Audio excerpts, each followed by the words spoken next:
Remember a time in society when the scariest thing you could think of being shown on television was some super low-budget psychological horror that maybe had a little blood, some nudity, or a few minimal, shockingly violent moments where most of the action was off-camera? Well, that would be the mid-60s through to the late 70s. Now, don't get me wrong, there are some great examples of some pretty messed up stuff that was genuinely, at the very least, a great example which sadly doesn't really even exist anymore was BBC Two's late night horror. Kind of like Supernatural or Dead of Night, two other BBC horror anthology shows, this was considered by some to be pretty terrifying stuff at the time of broadcast. It was the first ever horror anthology produced in colour thanks to BBC Two's at the time advanced 625-line PAL colour videotape facilities that BBC One and ITV lacked, and it is to date one of their most infamous shows ever produced. While Dead of Night, Supernatural, and even the fondly remembered Ghost Stories for Christmas are, especially for the time, pretty scary, late night horror was an exception. It aired super late with 6 episodes from the 19th of April to the 24th of May 1968, being rebroadcast only once in 1970 and then wiped from the BBC archives entirely. The original 2-inch videotapes were either destroyed or erased,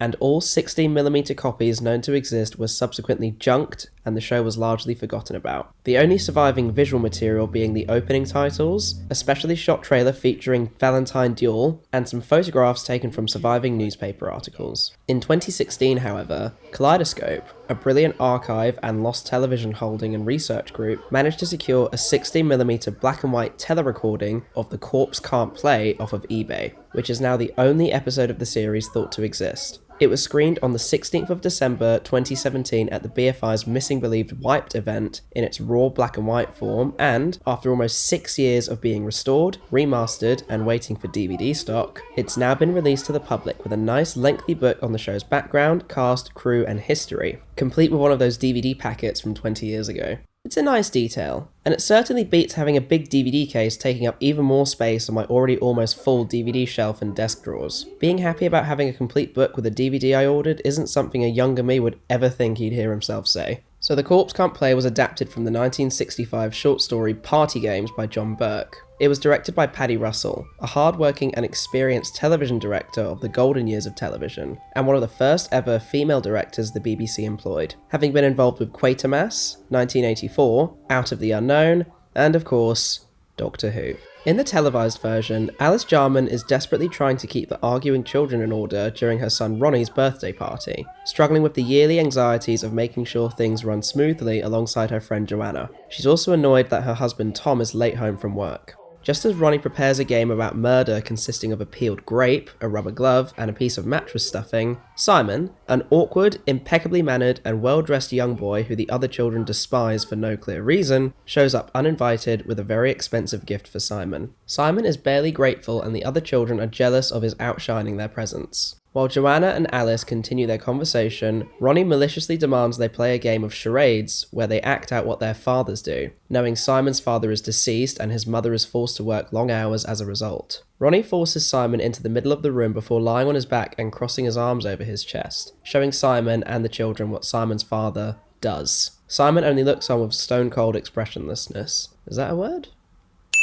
Fucking hope so. The tension breaks when Tom finally arrives with a bunch of newly purchased gardening tools, with Ronnie immediately going on to flex how great his father is. Tom tries to ease the bullying by suggesting they all let Simon choose a game, but a nervous Simon explains his admittedly boring sounding game poorly, and Ronnie immediately dismisses it and declares they're playing murder. As the 3 adults talk about the oddly resentful way the children treat Simon, 2 of them run into the kitchen and run into the garden tools, so Alice demands Tom puts them upstairs. Unknown to them, Ronnie feigns a truce with Simon and locks him in an upstairs cupboard before gathering everyone in the living room to find out who was murdered, obviously wanting it to be Simon. Tom takes the tools upstairs and hears banging from inside the cupboard. As the children receive the items in the dark, the door opens briefly and Simon's silhouette can be seen. When Alice enters and turns the light on, one of the girls screams. Instead of a grape, rubber glove, and mattress stuffing, the children are holding a bloody eyeball, chopped off hand, and a tuft of human hair. Alice's focus on the macabre horror soon turns to dread when she realises Tom is still missing. She runs upstairs and sees his mutilated body amongst blood and garden tools. Simon appears at her elbow and callously proclaims,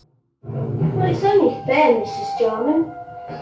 I mean, now I'm not the only boy who hasn't got a father."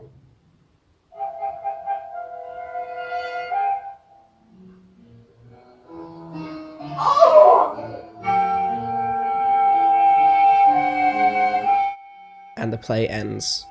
Burke was an author known for his original horror stories, publishing his work within various anthologies, such as Herbert Van Thou's Pan Book of Horror, where party games first appeared. Another short story of his, Calculated Nightmare, appeared as an episode of the ITV anthology Tales of Unease in 1970, and he even wrote an episode or two of The Frighteners. Hugh Leonard, a revered television writer from this era, adapted the short story, altering the original story to a minimum to keep it faithful to the source material. Party games took place exclusively from the perspective of Alice, with much of the on-screen action only being vaguely alluded to as things Alice overhears through the dense walls of the house. In this sense, the reader shares her bewilderment and the shocking reveal of Tom's body at the end as the children scream in horror.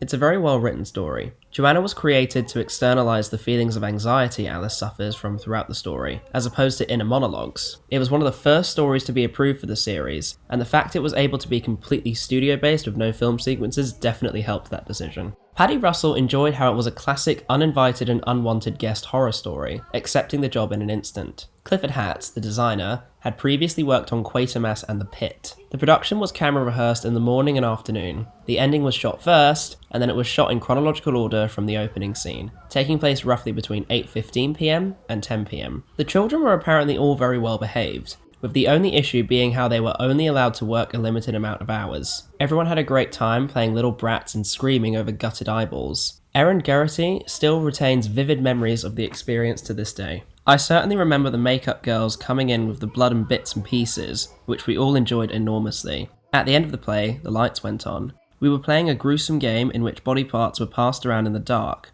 A bit of false hair, a peeled grape, and a stuffed rubber glove. We discovered that these had been replaced with the real thing. A piece of scalp, an eyeball, and a human hand with lots of blood splattered around. Much screaming ensued. Then there was a close-up of Simon saying, "Now I'm not the only little boy who hasn't got a father." Cheerful stuff! The play was seen by 0.8 million people on Friday, 3rd of May 1968, on BBC Two. The appreciation index was a respectable 60 out of 100, and the play received positive reviews, being described by Maurice Hope in The New Statesman as the most horrifying out of all of them. It was repeated once on BBC One on Friday, 13th of March 1970, and never seen again. For a while at least. A viewer complained about the repeat broadcast, with Harry Moore retorting the letter by revealing many of the child actors themselves had come up with far worse ideas he never would have even considered using on television. He continued to defend the production in further letters. The viewer complaints presumably didn't actually have anything to do with the show not receiving a second series, although story editor Richard Davis giving up on television possibly had something to do with this decision. Burke was also presumably quite happy with the controversy the episode caused. Some stories were apparently already lined up for a follow-up series, with something more adventurous to go ahead. The print was sold for the first time as far back as 1984, with Richard Down failing to secure it as it was sold a mere 10 minutes before he could get his hands on it. There is also an option on the DVD to watch the episode in its raw black and white form. The other episodes are all completely lost. Some photographs exist from newspapers. Other surviving material includes Tristram Carey's incidental music for William and Mary, a tape of sound effects and voice treatments for The Bells of Hell, while virtually nothing exists from The Triumph of Death, The Kiss of Blood, or No Such Thing as a Vampire. The Triumph of Death may or may not have been screened during a WTA meeting as late as the 1980s, although this copy has yet to surface. Vampire was apparently received in a very lukewarm manner, while the others, particularly the genuinely scary The Bells of Hell, were received very positively, making it all the more unfortunate none of them have survived. I don't want to reveal too much about the other episodes or read too much from the book in this video because I wanted to focus specifically on The Corpse Can't Play, but I may do that in the future. What about the play itself? Well, I give it a solid 10 out of 10. It's a hidden gem, a horror classic. Any other compliment I can give it. The amount of blood, sweat and tears that went into this is nothing short of admirable. I love this teleplay. I watched it with two friends at a horror movie night once, and I'll never forget the shared experience we had watching it together. The acting, direction, set design and recolorization are all admirable to a point where talking about the actual play in a critical manner is boring, because I just want to watch it over and over again. A couple highlights for me are probably the performances of Claire Austin as Alice, Frank Barry as Ronnie, and Michael Newport as Simon. They're all clearly great actors who knew exactly what they were doing. If you can get your hands on this DVD and book, please do.